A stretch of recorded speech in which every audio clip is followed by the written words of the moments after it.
Mr. President, I ask unanimous consent that Leah Rubin Shen, a science fellow in my office, be granted floor privileges for the remainder of the Congress. Without objection. Mr. President, if I might just make an inquiry about the order here, I believe Senator Whitehouse and I were about to engage in a colloquy. The senator from Delaware is recognized. For purposes of a colloquy, Mr. President. Mr. President, I ask unanimous consent to engage in a colloquy with Senator Whitehouse of Rhode Island for up to 20 minutes. Is there objection? Without objection. Mr. President, I am so pleased today to join my colleague, the senator from Rhode Island, to discuss one of the most important issues facing future generations and our world. That's climate change, an issue that also affects both of our coastal and low-lying states directly. Many may know Delaware's status as the first state to ratify the Constitution, but few of my colleagues, I think, are aware that Delaware is also our country's lowest-lying state. We have the lowest mean elevation. And this status comes with certain challenges, especially from nearly 400 miles of exposed shoreline. That means no part of our state is more than 30 miles from the coast.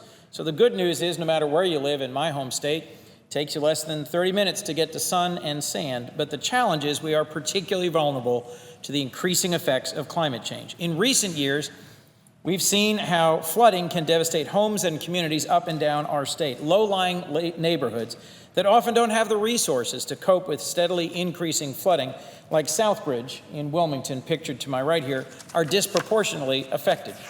Environmental justice has long been a concern of mine and of Senator Whitehouse's, and we had an opportunity to visit the neighborhood of Southbridge, which every time it rains more than an inch or two is significantly flooded. And with subsidence, the steady sinking of the land, and with sea level rise acting in combination on my home state, we are simply going to see more and more challenges from severe flooding due to sea level rise around the globe and in my home state. It's not just houses and neighborhoods that are threatened by sea level rise, it's also businesses and entire industries. There's a broad range of long-established industries and businesses in my state that are placed in coastal areas because of the history of our settlement and development. Somewhere between 15 and 25% of all the land used for heavy industry in my state will likely be inundated by sea level rise by the end of the century.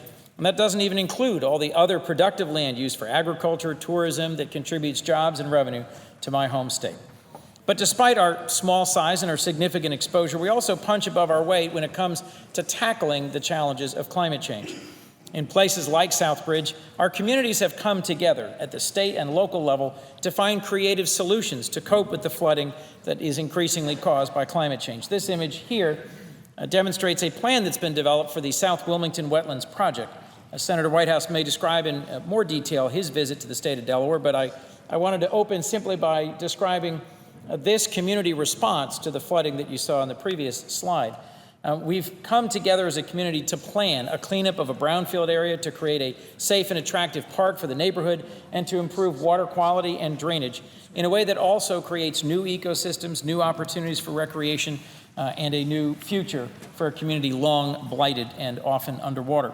And that's not the only example of many of actions that have been taken by my home state of Delaware. Delaware also participates in RGGI, the Regional Greenhouse Gas Initiative, a collection of 9 mid-Atlantic and northeastern states, including Rhode Island, that have joined together to implement market-based policies to reduce emissions. Since 2009, the participating states have reduced our carbon emissions by 20%, while also experiencing stronger economic growth than the rest of the country, which I view as proof that fighting climate change and strengthening our economy are not mutually exclusive goals. In fact, over the past 6 years, Delaware has reduced its greenhouse gas emissions more than any state in the entire United States. And we've done that by growing our solar capacity 6,000% through multiple utility-scale projects and distributed solar. We've also done our best to adapt to climate change through community and state-led planning.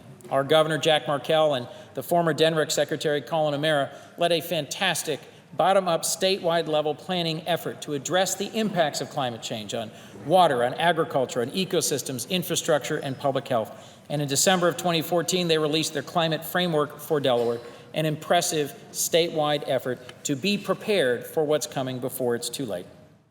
Delaware, then, I think, is an example of how communities most vulnerable to climate change can work together across public and private sectors to meet the challenge of climate change head-on.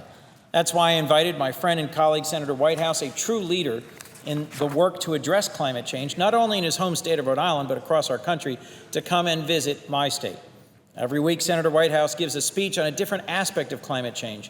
And I was proud to participate today in his weekly speech on the topic and thrilled to welcome him to my home state in May as part of his ongoing effort.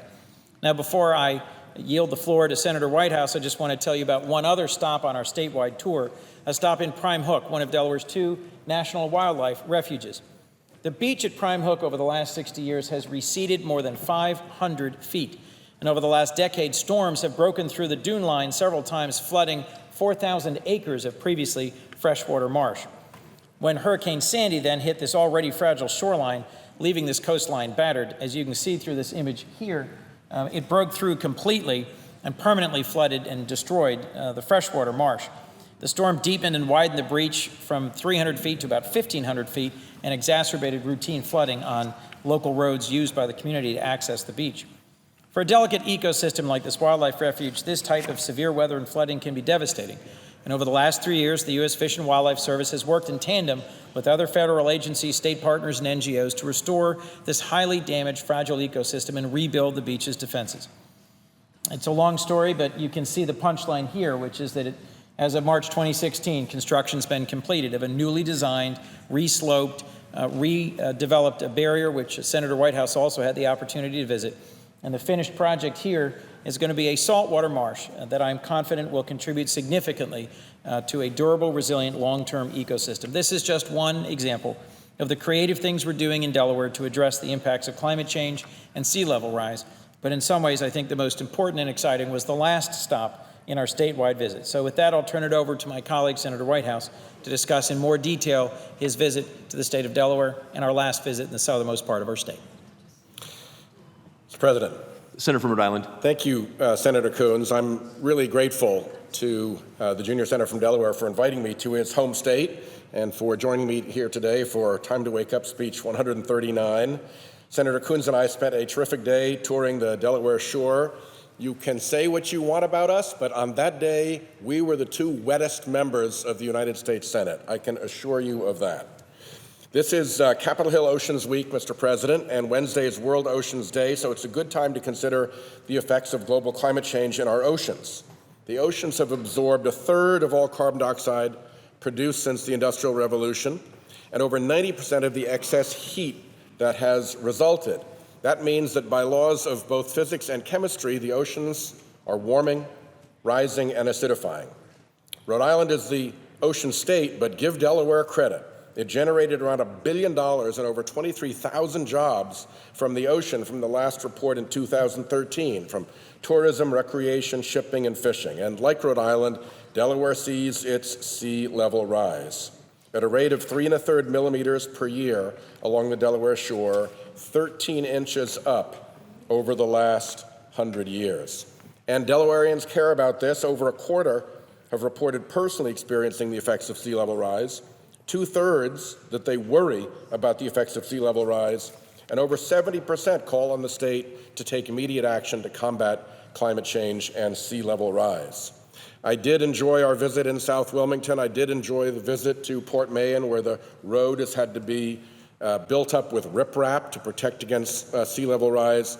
But the real prize and the prime reason that I went was Port Mahan's avian connection. Among the sandpipers, ruddy turnstones, and gulls that we saw on the shore was a bird called the Rufa red knot.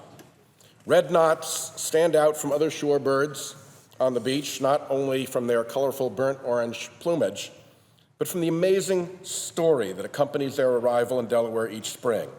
This is a story to love, and I guess you'd have to say a bird to admire. They only have about a 20-inch wingspan at full growth, and their body is only about the size of a teacup. But each spring, these red knots undertake an epic 9,000-plus mile voyage from Tierra del Fuego on the southern tip of South America all the way up to the Canadian Arctic. After spending the summer nesting in the Arctic, the birds then make the return trip south to winter in the southern hemisphere. This little bird has one of the longest animal migrations of any species on Earth. How does Delaware come into this? Well, the red knots fly straight from Brazil to Delaware Bay. And as you can imagine, when they get there, they are hungry. They've lost as much as half their weight, we were told they actually start ingesting their own organs towards the end for fuel. Well, Delaware Bay is the largest horseshoe crab spawning area in the world. Each May and June, horseshoe crabs emerge from the seas to lay millions of eggs. Nearly 2 million horseshoe crabs were counted in Delaware Bay in 2015, and a female horseshoe crab can lay up to 90,000 eggs per spawning season. So do the math. That's a lot of eggs. And the red knots come here timed just so by Mother Nature to bulk up on those nutritious horseshoe crab eggs to replenish their wasted bodies from that long flight from Brazil to Delaware Bay and to fuel up for the 2,000 further miles of their journey into the Canadian Arctic. Well, I wanted to see this natural wonder before it ends. The U.S. Fish and Wildlife Service lists the red knot as threatened under the Endangered Species Act because, and I'll quote him here, successful annual migration and breeding of red knots is highly dependent on the timing of departures and arrivals to coincide with favorable food and weather conditions in the spring and fall migratory stopover areas and on the Arctic breeding grounds. Climate change can bollocks up that timing. We are already seeing that in a different subspecies of red knot that migrates north along the West African coast. The journal Science last month reported that earlier melting of Arctic snow is accelerating the timeline for hatching of insects, leading to smaller birds. The chicks, less strong, begin to weaken, get out of phase, can't feed as successfully, and it cascades through an array of further difficulties.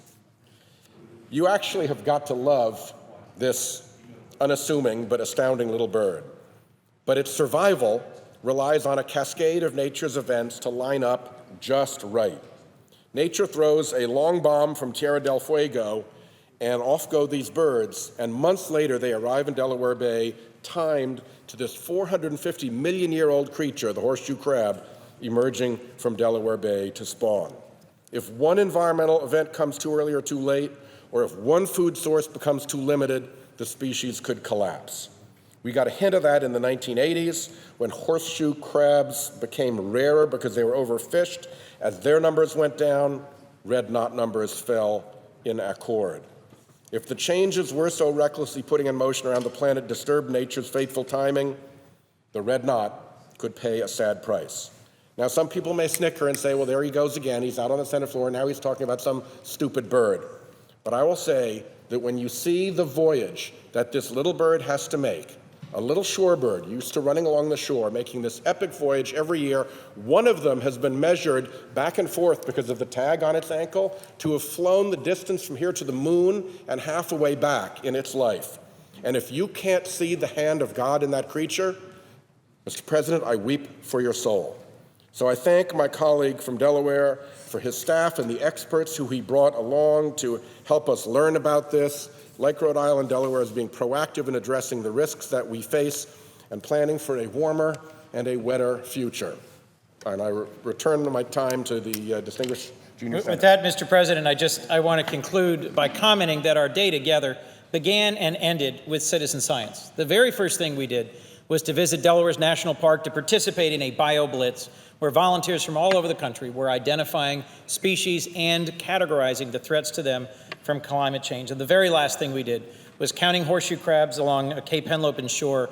And I must say, my colleague from Rhode Island, even though there was driving rain and difficult conditions, was passionate and determined to do everything we could to contribute to the counting effort of the horseshoe crabs that day. It was a terrific opportunity for us to see a state that's engaged in planning and preparation and to witness one of the most remarkable migrations across our globe. I just want to express in closing my gratitude to Senator Whitehouse for his very real leadership on this issue. I'm sorry? Would the senator yield for a question? The senator will yield for a question. Were we indeed the two wettest senators that day? We were indeed the most persistently wet senators, I suspect, in the entire country by the end of a very, very wet but very fulfilling day up and down the state of Delaware. With that, I'd like to thank my colleague from Rhode Island, and Mr. President, I yield the floor.